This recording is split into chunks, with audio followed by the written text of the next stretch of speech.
Revanth Reddy, Honorable Chief Minister of Telangana, to make his address in the seminar. Thank you, sir. Thank you. Jai Congress. Jai Telangana.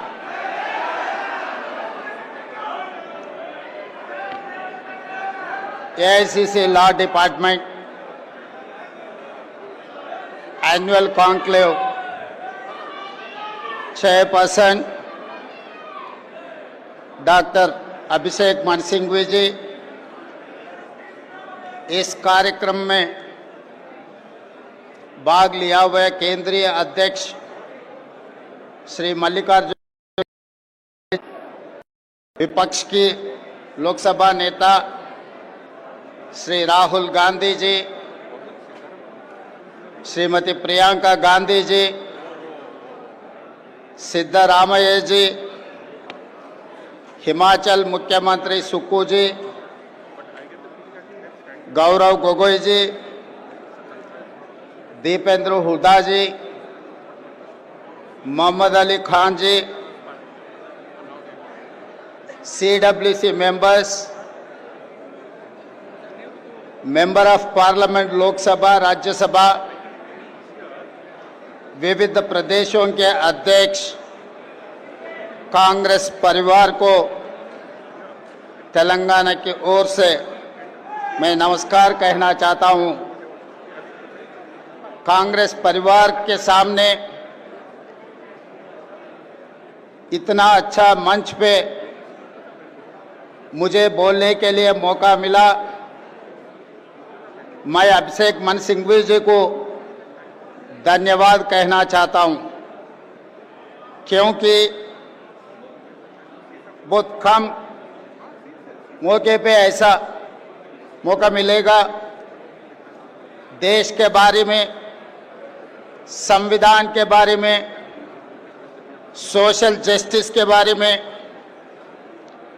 Freedom के बारे में, democracy and constitution के बारे में बोलने का बहुत कम मौका मिलेगा।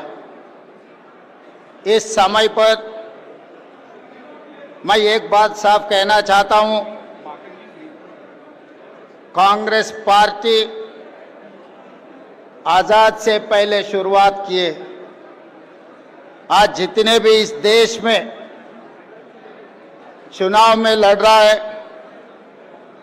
सत्ता में आकर केंद्र में, राज्य में सरकार चला रहे, ये सब राजनीतिक दल कांग्रेस पार्टी आजाद दिलवाने के बाद ये शुरुआत हुए। जितने भी, वो बीजेपी हो, बीआरएस हो, जेडीयू, बीजेडी हो, आरजेडी हो, कोई भी राजनीतिक दल आजाद आने के बाद शुरुआत हुए, सो राजनीतिक दल आज चुनाव लड़ रहा है। मगर इनमें से हटकर एक ही पार्टी है, वो इंडियन नेशनल कांग्रेस। आजाद दिलवाने के लिए शुरुआत किए सो राजनीतिक दल कांग्रेस पार्टी ने। कांग्रेस पार्टी ने अंग्रेजों को हरा दे के इस देश को आजाद दिलवाए, इस देश को संविधान दिए, इस देश में दलित आदिवासियों को आरक्षण दिए, इस देश में सोशल जस्टिस करने के लिए कांग्रेस पार्टी ने कोशिश कर रहा है। इसीलिए दूसरे पार्टियों का जैसा नहीं है कांग्रेस पार्टी। दूसरे राजनीतिक दल चुनाव लड़ना, जीते तो कुर्सी में बैठना, हार गए तो घर में बैठने का आदत है भारतीय जनता पार्टी से लेकर हर विपक्ष पार्टी का। मगर एक ही राजनीतिक दल चुनाव हारने दो, चुनाव जीतने दो, जनता के लिए, जनता के बीच में रहकर इस देश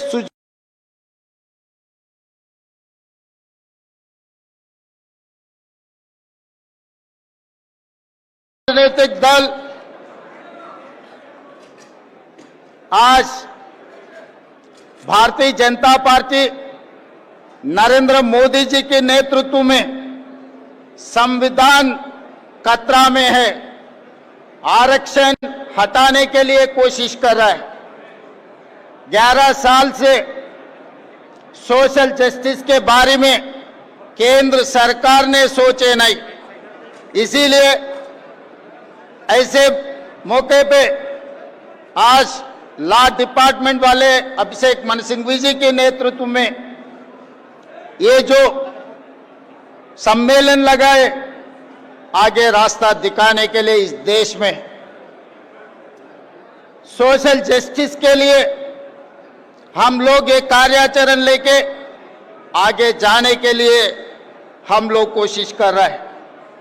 आज कांग्रेस पार्टी, ये राजनीतिक दलों के जितने भी पार्टी के नेता लोग हैं, ये बिगड़ा हुआ नेता लोग हैं, ये बिगड़ा हुए नेता लोगों को रास्ते में लाने के लिए कांग्रेस पार्टी ने कोशिश कर रहा है। अगर सुने तो सुने, नहीं सुने तो 2-4 थप्पड़ मार के तो भी उन लोगों को रास्ते में लाने के लिए कांग्रेस पार्टी, कांग्रेस परिवार ने कोशिश करने वाले हैं। कभी कभी भारतीय जनता पार्टी के नेता लोग ये कहते हैं कि कांग्रेस पार्टी ने क्या किया। मैं बीजेपी नेता लोगों को मैं ये याद दिलाना चाहता हूं, कांग्रेस पार्टी ने 140 साल पहले 140 करोड़ जनता को आजाद दिलवाने के लिए अंग्रेजों को हराने में पहले कदम उठाए। अंग्रेजों को हरा देके इस देश को आजादी दिलवाया कांग्रेस पार्टी ने। जब आतंकवादियों से बगल के राज्य पाकिस्तान से जब खतरा आए, तब इंदिरा जी ने पाकिस्तान के ऊपर वार डिक्लेयर कर देके पाकिस्तान को उस वार में हरा देके पाकिस्तान को 2 टुकड़े करवा देके काली माता का नाम निभाया इंदिरा जी ने इस देश में। जिस दिन इस देश खतरा में था, उस दिन महात्मा गांधी जी ने शहीद होकर इस देश को बचाए, आतंकवादियों से बचाए। जिस दिन इस देश में आतंकवादियों का खतरा थे, उस दिन इंदिरा जी ने इस देश के लिए शहीद होकर आतंकवादियों को हरा देके इंदिरा जी ने इस देश को बचाए।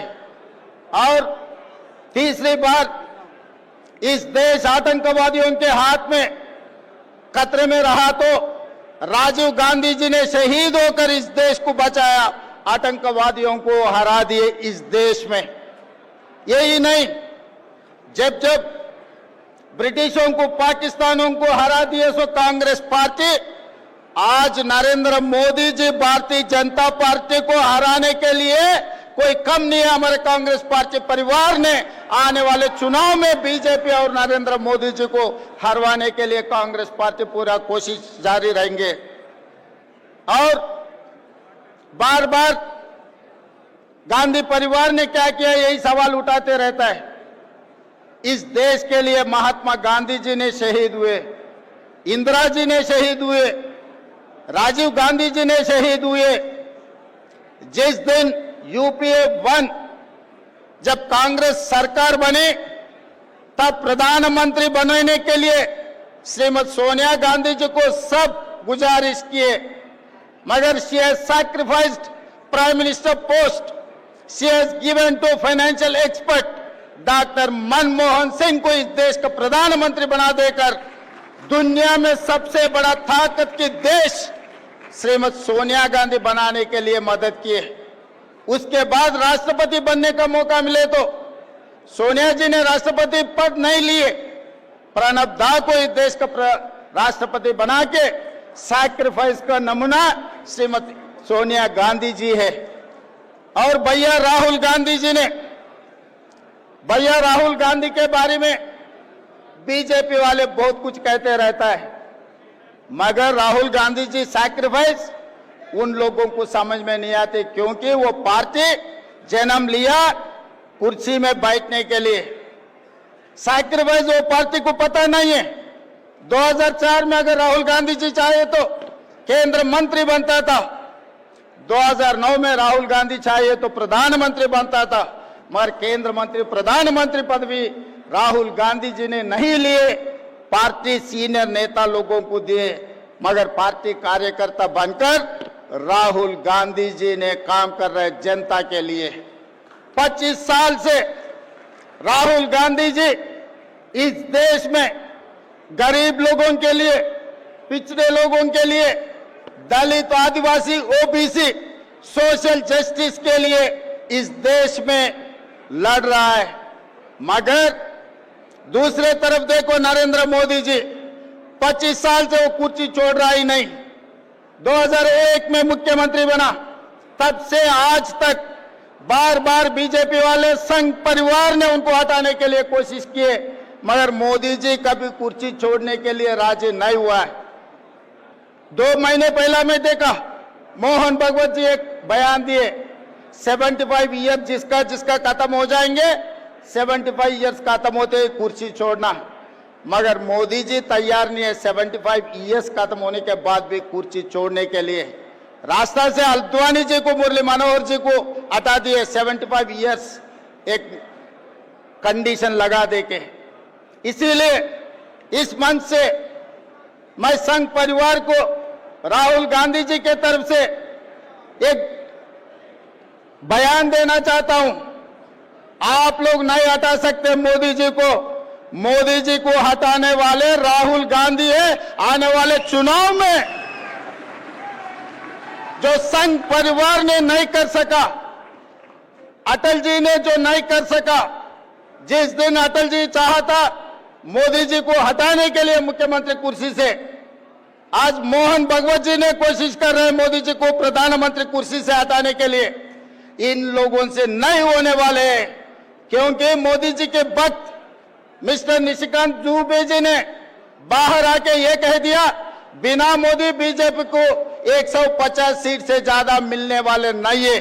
निशिकांत दुबे जी याद रखो, आपके डायरी में लिख के रखो, मोदी जी के खिलाफ राहुल भैया ने आने वाले चुनाव लड़ने वाले हैं। आपको 150 से 1 सीट भी ज्यादा नहीं आने देंगे। हम पूरा कांग्रेस परिवार तैयार होकर, हम पूरे कांग्रेस परिवार तैयार होकर राहुल जी के नेतृत्व में इस देश में मोदी जी को हरा देंगे, मोदी जी को हटा देंगे। इस देश को बचाने के लिए, संविधान बचाने के लिए, आरक्षण लागू करने के लिए, सोशल जस्टिस, आज के तारीख में ओबीसी को सोशल जस्टिस देने के लिए हम सब लोग तैयार होकर राहुल जी को इस देश का प्रधानमंत्री बनाने वाले, राहुल जी के नेतृत्व में इस देश को आगे तरक्की करने वाले हैं। तब तक हम सब लोग जितने भी यहाँ पर है, जितने भी ये प्रोग्राम लाइव में देख रहे हैं, इस देश में जितने भी ये संविधान बचाने वाले, सब राहुल जी के साथ जोड़कर आने वाले दिनों में काम करना है। क्योंकि राहुल जी ने भारत जोड़ो यात्रा में कन्याकुमारी से लेकर कश्मीर तक 150 दिन 4000 किलोमीटर पाद यात्रा किए। वो समय पर राहुल जी ने नफरत की बाजार में दुकान तेलंगाना जनता ने राहुल जी को भरोसा किए, इसीलिए मोहब्बत की दुकान तेलंगाना में खोले, तेलंगाना में कांग्रेस सरकार बनाते हैं हम लोग। सोशल जस्टिस में जाति गणना करके दिखाए, आज हिंदुस्तान में तेलंगाना मॉडल बना दिए हम। आने वाले दिनों में इस देश में सोशल जस्टिस के लिए जनजाति जनगणना करके दिखाएंगे। राहुल जी के नेतृत्व में ओबीसी 42% रिजर्वेशन देकर इस देश में नया कानून, नया सोशल जस्टिस, संविधान को लागू करने के लिए हम लोग सब कामयाब होंगे। इस आने वाले दिनों में आप सब लोग तैयार हैं? तैयार है? सोशल जस्टिस के लिए तैयार है? राहुल जी के नेतृत्व में लड़ने के लिए तैयार है? जिसने तैयार है, सब लोग हाथ उठा दो ऊपर। जय कांग्रेस, जय जय कांग्रेस। राहुल गांधी, राहुल गांधी। धन्यवाद मित्रों। Thank you, sir, for that wonderful speech.